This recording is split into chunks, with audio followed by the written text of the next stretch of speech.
But since they signed it, then they're obliged to it. Okay, so and in one of the articles it talked about we had access to our sacred sites. In fact, we should even be able to say, hey, you know what? Can't have anybody here at this moment because we're using the sacred site. You know, okay, and that's the right. And the same thing I was just talking, to my jefe here, clear about in Xochicalco, right? Xochicalco, beautiful place, one of the most beautiful places that I've been to. But they're trying to do open pit mining there. Okay, the mountain behind Xochicalco doesn't belong to Mexico, at least not for the next 50 years. It belongs to Canada, the mining company, right? And they want to do open pit mining. Even the archaeologists said if they do open pit mining, Xochicalco will fall because of all the tunnels that are under there. But it was hard even to get the people to come out and support that. Okay. So that's the issue that we have to find allies everywhere, even right here.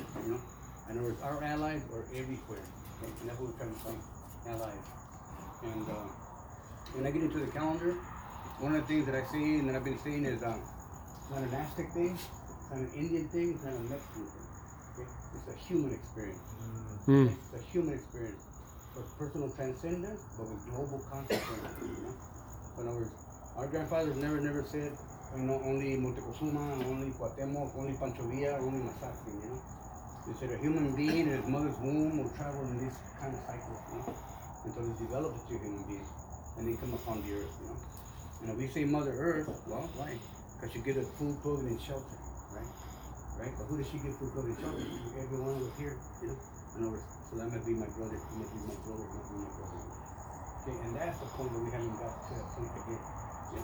There's been too many things that divide us, that separate us, and what do? What, the story divide and conquer, right? The kind of story, So everybody's worried about their own stuff, and we don't even have time to look at somebody else. So we really have troubles ourselves, But if we just back off a little bit, and look at the whole picture, and say, wow, look at all the allies we have, And so I thank you again for sharing that with us, because now it makes us responsible, at least to pass the message along. Sometimes we can't do much more than that. Sometimes we can't do much more than that. But sometimes that makes a difference.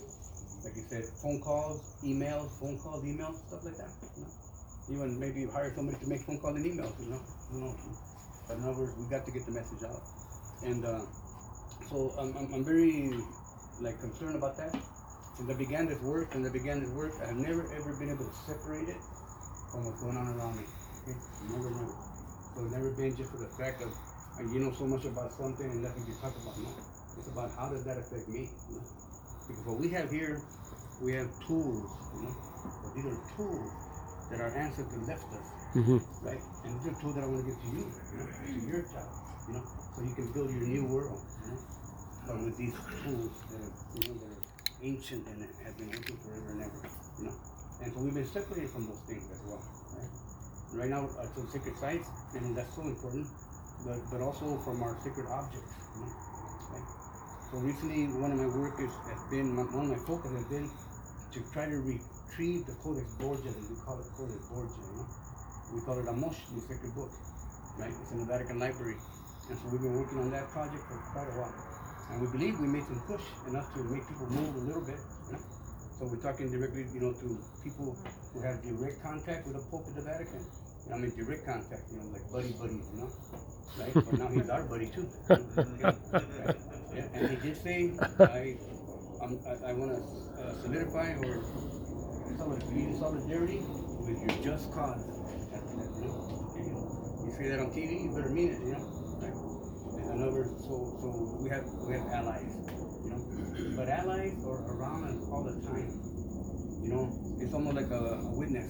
Not all witnesses are friendly witnesses, but they're a witness. Okay?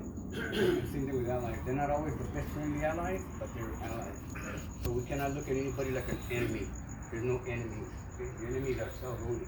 And the only reason for that is because we're afraid to take a step sometimes. And I don't blame them, because I'm one of the most scary guys, Yeah. And so I'm not so brave or none of that kind of stuff, But so I gotta make sure where I step. Since I'm a scaredy cat, I want to be sure where I'm going, But nonetheless, we have solid things to stand on, And like just like yourself, the people allá, the mountain of Santa Marta in Colombia, right? People over there, like you said, over there in Lake Titicaca, people over there in Bolivia, everywhere. So all these people are dealing with the same thing. But not only us, we talk about 500 years. To me, right now, this year is so important. So important, 1521, 2021, 500 years, So 500 years ago, approximately, August 23rd. We say August 13th historically, but astronomically, August 23rd, right? Because of the Julian Gregorian calendar adjustment. Let's go back to August the 12th. August 12th of 1521, okay? A group like this, okay? Like Tlatocan, a faithful speaking, okay? The last Tlatocan, the way Tlatocan, the big council, that's what they're called, okay? Our young grandfather, about your age, a young man, he comes to talk to the council, and he says, grandfather, grandmother, brothers and sisters, children, and like, we're about at the end of the road, We can't fight with this man. He doesn't know how to fight. He doesn't fight like a man. He just destroys and destroys and destroys. If we continue, everything will be destroyed. Okay? He said, pretty much he said, even those 1,000-year-old trees that we've been taking care of for all this time, they're gone, they're burned, right? The women, the children, the grandfathers, everybody is open, open target, So what should we do? So right away, the grandfathers and the men said, well, you know what? To the last drop of blood, but we're going to give it all to the last drop of blood. Right? The women in the group said, if there's no more men to fight, we'll put on the dress of the man and fight to the last drop of blood. The young people, the children said, the invaders are asking for food, they're hungry. Let us take them food and then we'll fight to the last drop of blood. Everybody was willing to give up, And I think people are like that today too, Okay? But our young grandfather said, we should not cast our seed into the fire. Right? We have to keep that hope alive. Because we know that one day the sun will shine on us again. But he said something really special. He said, one day the sun will look down and feel dignified to return to us. Okay? And I happen to believe that's where we're stuck at. The dignified part of the sun looking down and seeing us. Okay? So then they said they talked about it all night long. They discussed it all day long. They discussed it all day on the 12th of August, 1521. It was the day of the lizard, 13 lizards, the end of the cycle.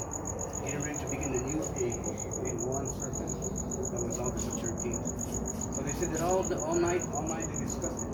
Some people were, ready to go all the way. Other people say, no, we gotta do it this way. In other words, we almost had to violate our own laws in order to defend ourselves, which wasn't supposed to be that way.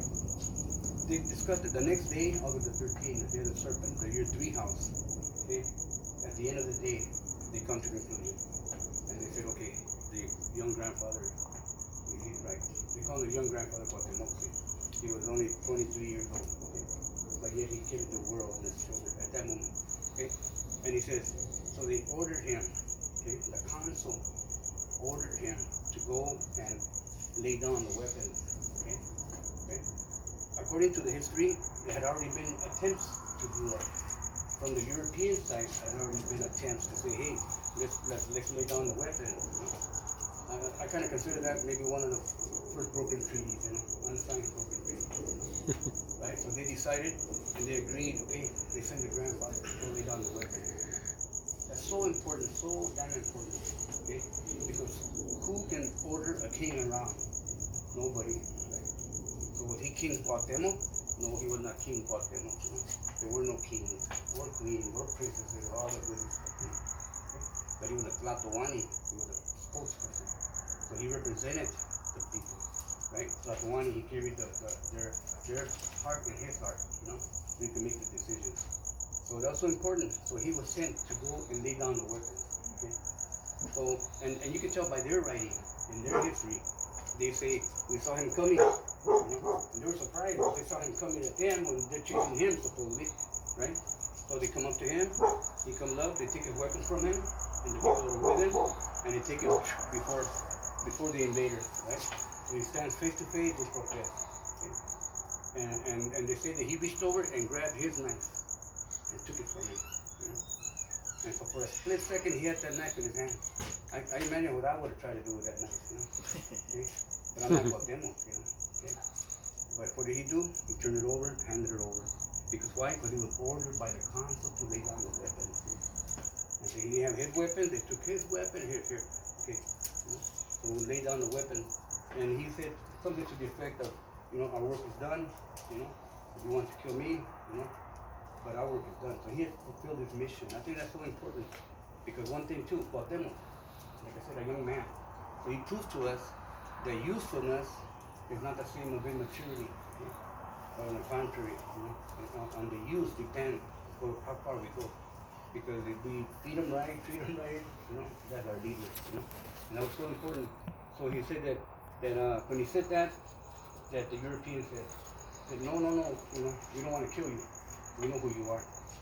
We know you have the secrets to the treasures of this land. So give us that secret, and we'll let you go.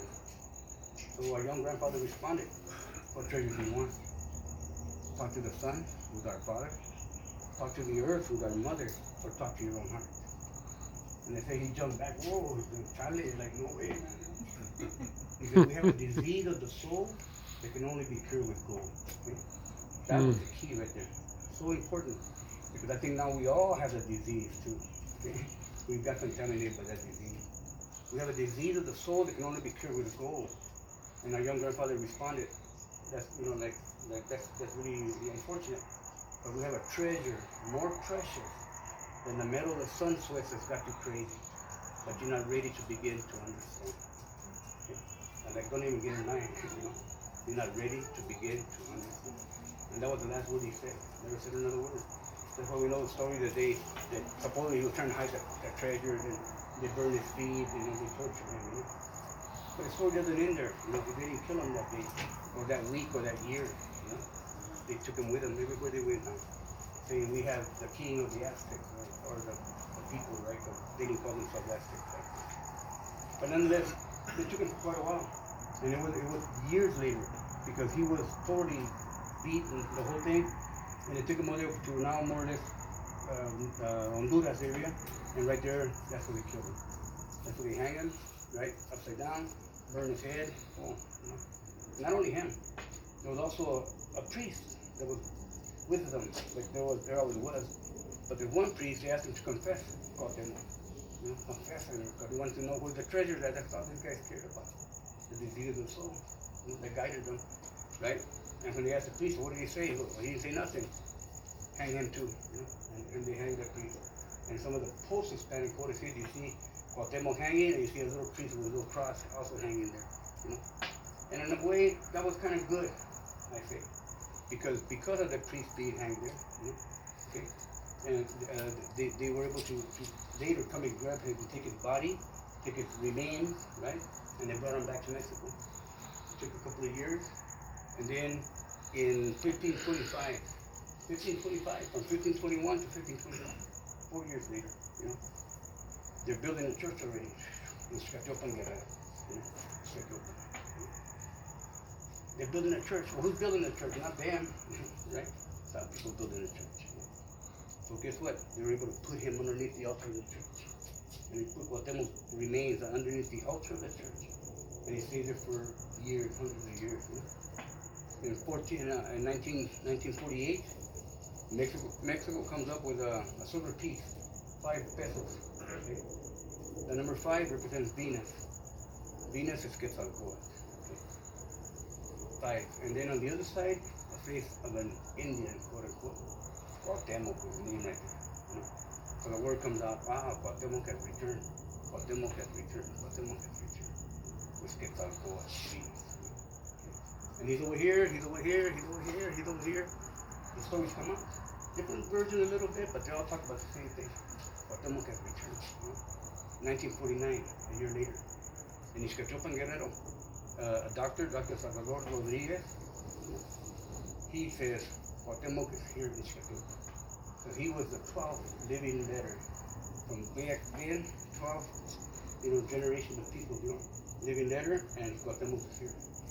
And so on, I believe it was September, I believe it was September 26th, sure enough, they take down, they remove the altar of the church, and they start bringing out not just Cuauhtemoc, but others that have been buried there as well. You know, and they do studies on them, and some people say yes, some people say no. Whatever the case, there was a plaque there written, and it said Rey Cuauhtemoc, 1520. Yeah. So who put that up there? Well, they had to do with the part of the you know, the priest, right? So in other words, allies are everywhere, you know. Okay, allies are everywhere. You know? Sometimes we don't think they're allies, but they might have the same goal as you do, you know. Okay, so they bring them out, and since then, since 1949, Cuauhtemoc remains laid in state in a glass coffin right there in Chiquitapinga, you know. And the last time I saw, one of the last time I saw Abuelo Ed here was right there in Chiquitapinga, you know, when they took the ceremony over there, and it was incredible. But nonetheless, so we go there every year, right, to pay homage to the young grandfather, right, because that message that he had, that one day, so he left us a message. So we have actually a message, you know. And so all this time right now, we've been working with this issue about the eagle and the condor, and we talk about the prophecies and things like that. Well, to me, it's okay, but myself personally, I don't know the prophecy, you know. I have not seen a prophecy, per se, you know, or a prediction, but I know the promise, you know. So I work on a promise. And my grandfather promised me that one day the sun will shine for me again, you know. But he said one day the sun will look down and see dignified to return to us. And like I said, that's where we've been getting stuck. We're getting stuck. But it's not dignified. You know? Because how can a father come into a home unless they open the door to that home to come in? So, and I take the example of many of our brothers, you know, from down south who come to work up here. Sometimes they never go back. Okay? You know, sometimes they go back after 5 years, 10 years, 20 years. You know, sometimes 15 years. I just went back to Durango after 15 years in Durango. You know? So sometimes we don't go back. But I'll tell you a story about a friend of mine who said he went back after 10 years. And when he went back, he had a brand new pickup with a bunch of goodies, a bunch of toys, a bunch of stuff to take back. You know? And when he gets there, he drives by his house and it doesn't look like his house. It's been gone 10 years, you know. And the people he sees out there don't really recognize him. But he figures out they're probably my familia, you know. Right? So he drives by there, and drives by again slowly, but he still doesn't get it, you know. So he parks his truck and he walks across the side of the street looking over there. He walks real slow, like nobody's paying attention to him, you know. Then so he gets a hotel, you know. The next day he does it again. And then finally he said, well, I'm gonna walk right in front. And so he walked right in front of the house, like he's like almost trying not to walk too fast, you know. See somebody would see him looking at him. And someone does recognize him. One of the old guys, hey, mira, parece tu tío, parece tu, you know, tu papá, whatever. And he turned around and they recognized him, you know. And they said, papá, right? So all of a sudden, boom, the door opens up. Okay? And he's able to give him all those gifts that he had. Okay? Now imagine that. That's our father's son every day.